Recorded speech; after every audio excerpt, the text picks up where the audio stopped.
उद्याच शुक्रवार अमावस्येच्या आधी येत आहे, त्यामुळे रुईच्या मदार पानांनी असा उपाय करा. पैशांचा महापूर येईल, सर्व संकटे दूर होतील, आर्थिक समस्या नष्ट होतील आणि धनाचा वर्षाव होईल. जीवनात येणाऱ्या अनेक प्रकारच्या समस्यांवर, विशेषतः आर्थिक अडचणींवर आपल्या सभोवतालच्या निसर्गातच अद्भुत उपाय दडलेले आहेत.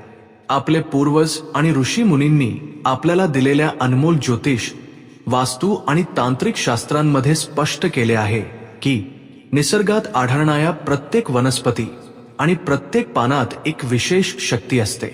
अशाच चमत्कारिक वृक्षांपैकी एक म्हणजे रुईचे झाड होय.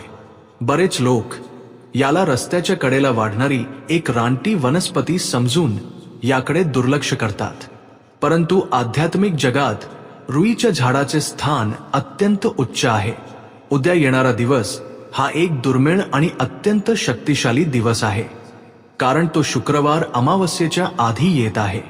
या दोन पवित्र वेळा एकाच वेळी एकत्र येण्याच्या या अद्भुत मुहूर्तावर रुईच्या एका छोट्या पानाने आपण जो उपाय करणार आहोत तो आपल्या घरात साचलेले दारिद्र्य, संकटे आणि दुर्दैवाचा समूळ नाश करेल आणि आपल्या जीवनात धनाचा महापूर घेऊन येईल.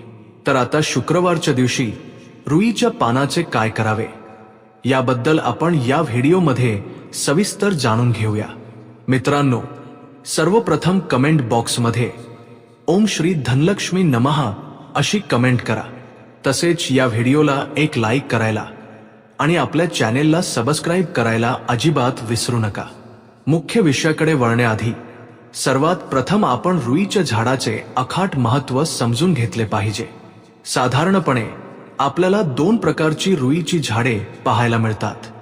एक म्हणजे सामान्य जांभळ्या रंगाची फुले येणारे आणि दुसरे म्हणजे अत्यंत दुर्मिळ पांढरी रुई मंदार. या दोन्ही प्रकारांमध्ये दैवी शक्ती असली तरी पांढऱ्या रुईला अत्यंत महत्त्व दिले जाते. संस्कृतमध्ये याला श्वेतार्क असे म्हणतात. अर्क म्हणजे सूर्य, हे साक्षात ग्रहांचा राजा असलेल्या भगवान सूर्याचे प्रतीक मानले जाते. जर सूर्याची कृपा असेल तर जीवनात प्रगती, उत्तम आरोग्य, समाजात आदर आणि कीर्ती प्राप्त होते. रथसप्तमीच्या दिवशी डोक्यावर रुईची 7 पाने ठेवून स्नान करण्यामागचा खरा अर्थही हाच आहे. असे केल्याने भगवान सूर्याचा आशीर्वाद मिळतो आणि 7 प्रकारचे आजार व 7 जन्मांची पापे नष्ट होतात अशी दृढ श्रद्धा आहे. याशिवाय रुईचे झाड विघ्ने दूर करणाऱ्या विघ्नेश्वराला म्हणजेच भगवान गणेशालाही अत्यंत प्रिय आहे. विनायक चतुर्थीच्या दिवशी केल्या जाणाऱ्या प्रत्येक पूजेमध्ये याची पाने विशेषतः वाहिली जातात. शास्त्र असे सांगते की 12 वर्षांपेक्षा जुन्या पांढऱ्या रुईच्या मदार झाडाची मुळे नैसर्गिकरित्या गणपतीचा आकार घेतात, ज्याला श्वेतार्क गणपती म्हटले जाते. अशी श्रद्धा आहे की या श्वेतार्क गणपतीच्या मूर्तीची घरात स्थापना करून पूजा केल्यास सर्व विघ्ने दूर होतात आणि सुख, संपत्ती व ऐश्वर्य प्राप्त होते. अशा प्रकारे हे झाड म्हणजे एकाच वेळी सूर्याची ऊर्जा आणि गणपतीचा आशीर्वाद स्वतःमध्ये सामावून घेणाऱ्या कल्पवृक्षासारखेच आहे. अशा या झाडाच्या पानांनी केलेला उपाय किती शक्तिशाली असेल याची आपण सहज कल्पना करू शकतो. आता उद्याच्या दिवसाचे महत्त्व पाहूया. उद्या शुक्रवार आहे, जो धनाची देवी श्री महालक्ष्मीला समर्पित केलेला पवित्र दिवस आहे. या दिवशी केलेली कोणतीही छोटीशी पूजा किंवा उपाय देवीला प्रसन्न करून तिचा आशीर्वाद सहजपणे प्राप्त करण्यास मदत करतो. यासोबतच हा दिवस अमावस्येच्या अगदी आधी येतो. ज्योतिषशास्त्रानुसार अमावस्येच्या दिवशी पृथ्वीवर नकारात्मक शक्तींचा प्रभाव खूप जास्त असतो. या दुष्ट शक्तींना आपल्या घरात प्रवेश करण्यापासून रोखण्यासाठी आणि त्यांचा नाश करण्यासाठी अमावस्येच्या आदल्या दिवशी संध्याकाळी केलेले उपाय अत्यंत प्रभावीपणे काम करतात. यावेळी सकारात्मक ऊर्जा प्रबळ असते. त्या ऊर्जेचा जर आपण योग्य प्रकारे वापर केला तर आपण आपले नशीबही बदलू शकतो.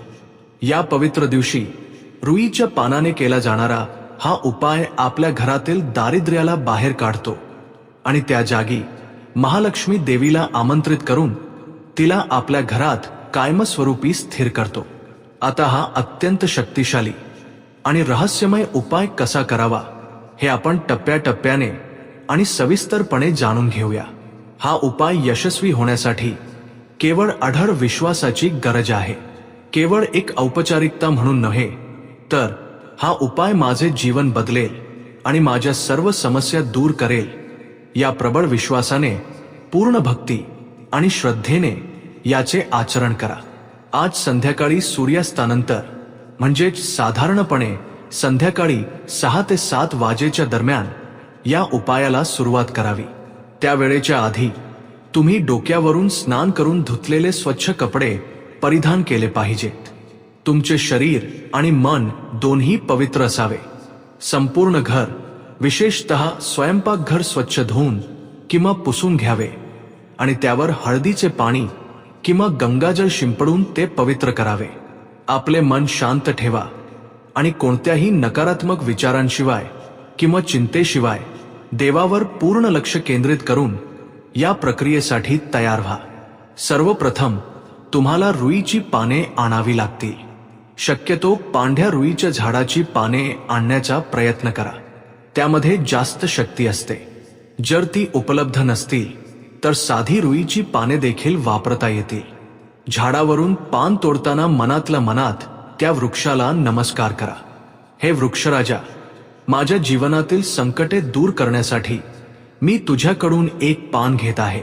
मला क्षमा कर आणि माझी मनोकामना पूर्ण होण्यासाठी मला आशीर्वाद दे, अशी प्रार्थना करून पान अत्यंत काळजीपूर्वक, कुठेही फाटणार नाही आणि काळे पडणार नाही अशा प्रकारे तोडा.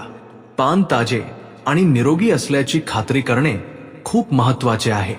घरी आणल्यानंतर ते पान स्वच्छ पाण्याने हलक्या हाताने धुवा आणि मऊ कापडाने पुसून कोरडे करा. त्यानंतरच ख्या आणि महत्त्वाच्या प्रक्रियेला सुरुवात होते. ते स्वच्छ केलेले रुईचे पान देवघरात देवापुढे एका ताटात ठेवा. त्यावर सर्वात आधी तुमच्या अनामिकेने थोडी हळद घेऊन ती संपूर्ण पानाला लावा. हळद हे गुरुग्रहाचे प्रतीक आहे, जे सर्व मंगल आणि सौभाग्य प्रदान करते. त्यानंतर कुंकू घेऊन त्या हळद लावलेल्या पानावर एक कुंकवाचा बोट, टिकली लावा. कुंकू हे मांगल्य, शौर्य आणि साक्षात देवीच्या कृपेचे प्रतीक आहे. आता पानाच्या मध्यभागी एक चिमूटभर भीमसेनी कापूर ठेवा. साधा कापूर वापरू नका. फक्त भीमसेनी कापूरच वापरला पाहिजे. भीमसेनी कापराच्या सुगंधामध्ये माता लक्ष्मीला प्रबळपणे आकर्षित करण्याची शक्ती असते. हे घरातील नकारात्मक ऊर्जा त्वरित दूर करून एक दैवी आणि सकारात्मक वातावरण निर्माण करते. त्या पानावर थोडी काळी मोहरी टाका. साधारण पाव चमचा मोहरी टाका. तांत्रिक शास्त्रामध्ये मोहरीची शक्ती अखाट मानली जाते. यांच्यात वाईट नजर, मत्सर, शत्रूंकडून होणारे वाईट प्रयोग आणि जादूटोणा यांसारख्या सर्व दुष्ट शक्तींचा नाश करण्याची ताकद असते.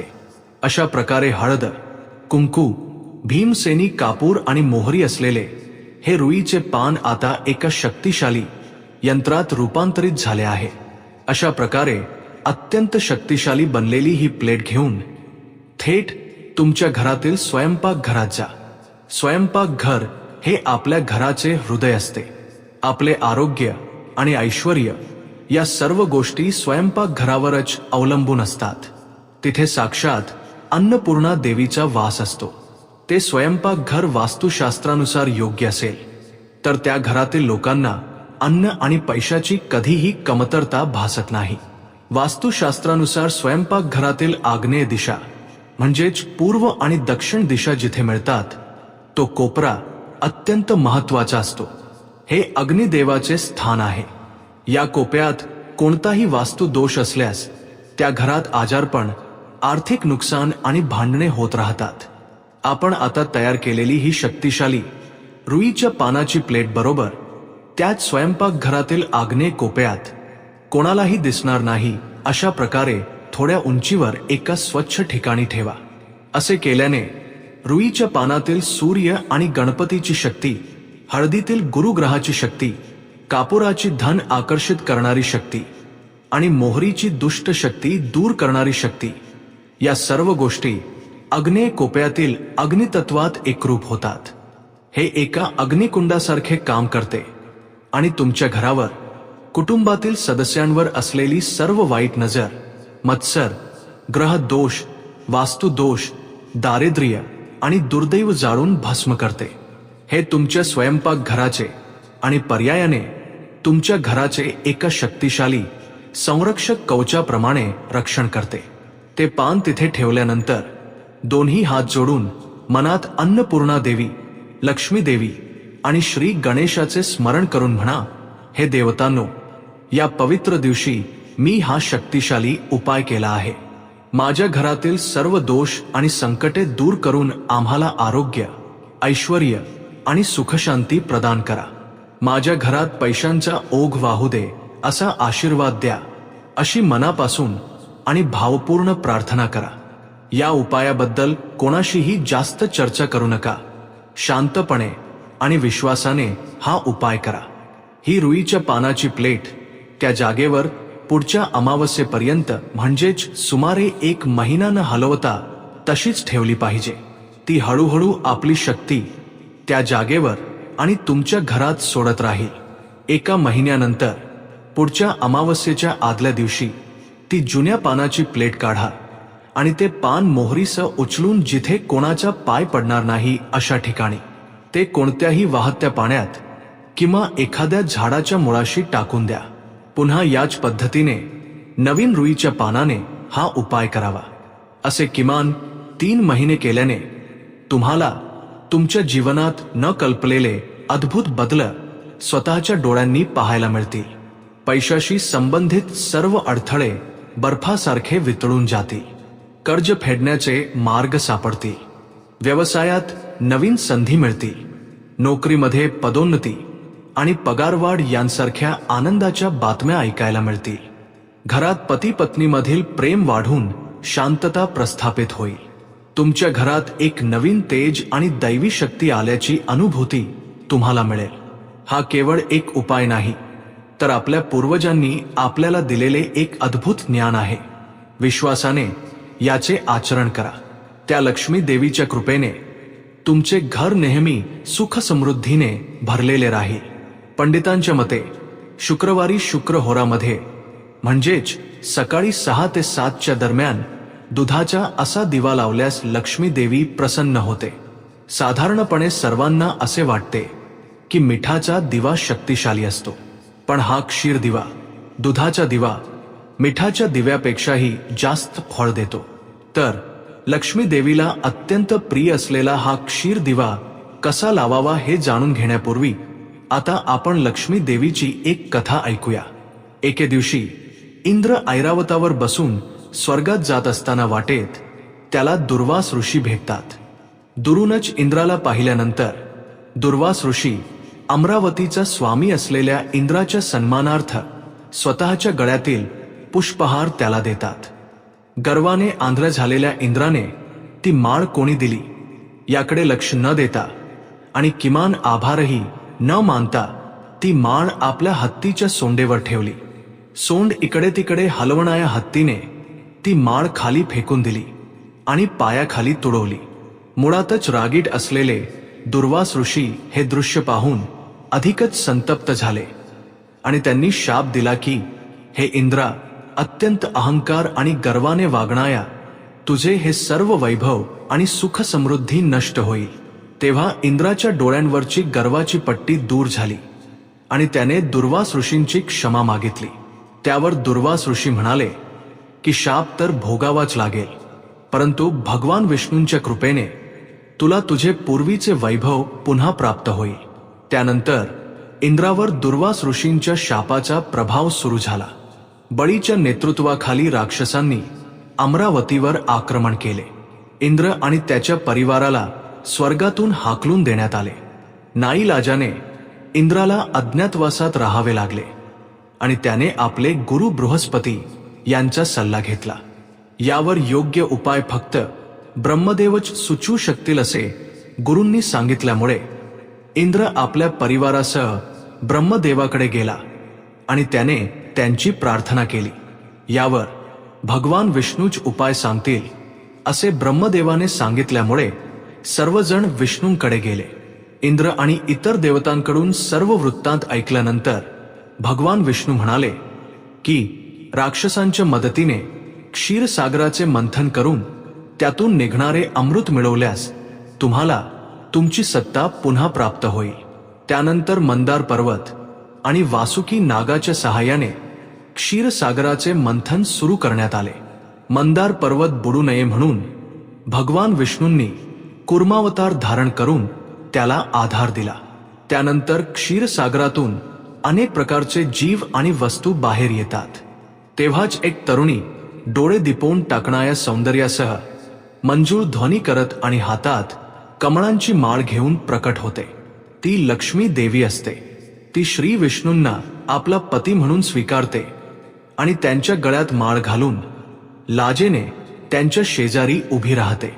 अशा प्रकारे क्षीरसागर मंथनातून जन्मलेली लक्ष्मी देवी दुष्टांच्या संहारासाठी भगवान विष्णूंनी घेतलेल्या सर्व अवतारांमध्ये त्यांच्या सोबतच असते. चंचल स्वरूप असलेली लक्ष्मी देवी एकाच ठिकाणी स्थिर राहत नाही, हे जगजाहीर सत्य आहे. ईर्ष्या आणि द्वेषाने भरलेल्या घरात लक्ष्मी देवी वास करत नाही हे सांगण्यासाठी दुर्योधनाचे उदाहरण हा एक प्रबळ पुरावा आहे. एक दिवस आपला पिता धृतराष्ट्र समोर उभा राहून दुर्योधन पांडवांबद्दलचा आपला सर्व राग आणि मत्सर व्यक्त करतो.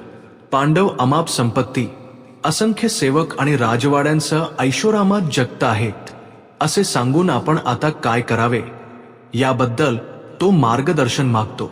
मुलाचे बोलणे ऐकून धृतराष्ट्र म्हणतात की पांडवांसारखे ऐश्वर्य मिळवायचे असेल तर नीती आणि नियमांनी वागले पाहिजे. आणि प्रल्हाद हे त्याचेच एक उत्तम उदाहरण आहे. होय, प्रल्हादाचा जन्म राक्षसांच्या कुळात झाला असला तरी त्याने निवडलेला मार्ग नैतिक आणि सरळ होता. प्रल्हादाची नीतिमत्ता इंद्राच्या एका घटनेवरून समजते. एकदा भौतिक सुखांना कंटाळलेला इंद्र आपले गुरु बृहस्पती यांना भेटतो आणि आपला हरवलेला आनंद कसा परत मिळवावा हे विचारतो. इंद्राचे बोलणे ऐकून देवगुरु बृहस्पती सांगतात की ज्ञान हेच सर्व प्रकारच्या आनंदाचे मूळ आहे आणि ते मिळवण्याचा प्रयत्न कर. त्यावेळी इंद्राच्या मनात आणखी एक शंका निर्माण होते की ज्ञानापेक्षाही महान अशी दुसरी कोणती गोष्ट आहे का? आणि हीच गोष्ट जेव्हा बृहस्पतींना विचारली तेव्हा ते म्हणाले की ही गोष्ट जाणून घेण्यासाठी राक्षसांचे गुरु शुक्राचार्य यांची भेट घ्यावी लागेल. लगेच इंद्र शुक्राचार्यांकडे गेला आणि त्याने आपली शंका व्यक्त केली. यावर योग्य उत्तर प्रल्हादच देऊ शकेल असे शुक्राचार्यांनी सांगितले.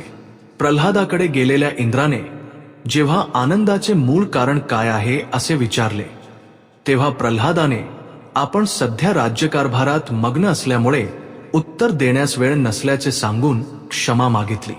तरीही हार न मानता इंद्राने सांगितले की जेव्हा कधी सवड मिळेल तेव्हा हे रहस्य सांगावे, तोपर्यंत आपण तिथेच राहू. आणि असे म्हणत तो प्रल्हादाची सेवा करत तिथेच राहिला.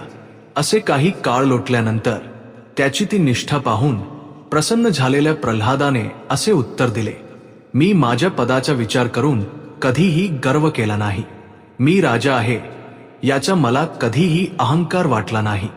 सज्जनांचा सेवक म्हणून राहून गुरु आणि थोरा मोठ्यांबद्दल माझ्या मनात नेहमी आदरभाव असतो.